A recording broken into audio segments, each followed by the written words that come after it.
En 2018, l'équipe du projet, moteur de Duyunov, a poursuivi son chemin vers son objectif, créer une entreprise qui gagnera de l'argent grâce au développement de moteurs électriques innovants à enroulement combiné. Pour cela, la société, Sovelmash, devait à la fois travailler sur les développements et élaborer le projet du futur centre d'ingénierie. Pour obtenir le statut de résident de la zone économique spéciale, Technopolis Moscou, il a fallu accomplir un travail colossal, préparer la documentation préliminaire pour la construction du site, constituer un dossier complet sur l'entreprise, justifier l'importance du projet pour l'État, présenter son potentiel d'innovation, les étapes de sa mise en œuvre et ses opportunités commerciales. Tout cela a été réalisé au cours de l'année, après quoi il ne nous restait plus qu'à attendre la décision de la Commission d'État. Parallèlement, l'entreprise, Sovelmash, menait ses travaux de développement sur des locaux loués à Zelenograd. Les locaux ont été rénovés et des espaces de travail ont été aménagés grâce au fonds des investisseurs. Le laboratoire d'essai, équipé de nouveaux bancs de test, est devenu un outil essentiel permettant de réaliser des tests sur les moteurs.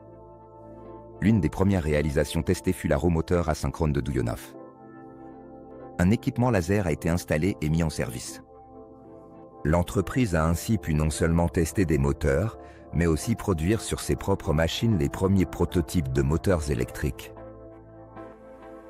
Les laboratoires de la section « Prototype » sont en réalité devenus une version miniature du futur projet du bureau d'études technologiques la Sovelmash, où l'entreprise a commencé à mettre au point de nombreux procédés technologiques. Et cela prend souvent beaucoup de temps. Grâce au travail accompli à l'époque, il n'est plus nécessaire d'y consacrer du temps et des ressources aujourd'hui. En 2018, en plus de la création de moteurs électriques, un contrôleur propre a également été développé et testé. De plus, la Sovelmash a obtenu de nouveaux brevets et a déposé des demandes pour les suivants. Ainsi, l'entreprise a augmenté le volume de sa propriété intellectuelle et renforcé la sécurité de ses développements. Parallèlement, la technologie Slavyanka a reçu un soutien gouvernemental en Chine, dans la province de Weihai. La société ISIPP, Weihai Technology, a été créée sous la direction du partenaire de Sovelmash, Viktor Arestov. Ensuite, la production en série de moteurs électriques à enroulement combiné a commencé sous licence d'ISIPP. Rappelons que c'est précisément la société ISIPP qui détient la technologie et qui est cofondatrice de l'entreprise Sovelmash. Les premiers moteurs à être lancés en production ont été les DA90S et DA100S. Il convient de noter que ces moteurs n'ont pas été développés à partir de zéro selon la technologie, mais ont été créés sur la base de moteurs traditionnels, en remplaçant les enroulements par des enroulements combinés. Mais même une utilisation partielle du potentiel de la Slavyanka donnait aux moteurs un avantage évident par rapport à leurs homologues. Le début de la production a constitué une étape majeure pour la popularisation de la technologie à l'étranger. Les avancées réalisées par l'entreprise Sovelmash en 2018 ont été rendues possibles grâce au travail d'attraction d'investissement mené par l'équipe de Solar Group. Nous avons travaillé à l'amélioration de l'espace personnel afin d'assurer la sécurité juridique et la commodité pour les investisseurs.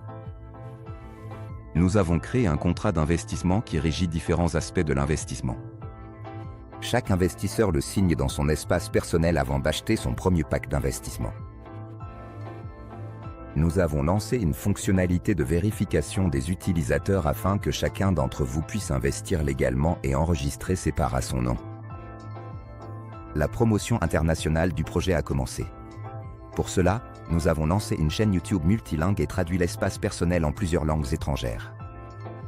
Et pour les investisseurs et partenaires de Russie, du Kazakhstan et de Biélorussie, plusieurs rencontres en présentiel et plus de 150 webinaires ont été organisés, ainsi qu'un bureau opérationnel ouvert à Khimki, où l'équipe du support technique a commencé à travailler. Un programme de formation pour les partenaires a été lancé, ainsi que des webinaires spéciaux qui leur étaient dédiés. En 2018, nous avons attiré 8 fois plus d'investissements que pendant les 6 premiers mois d'existence du projet.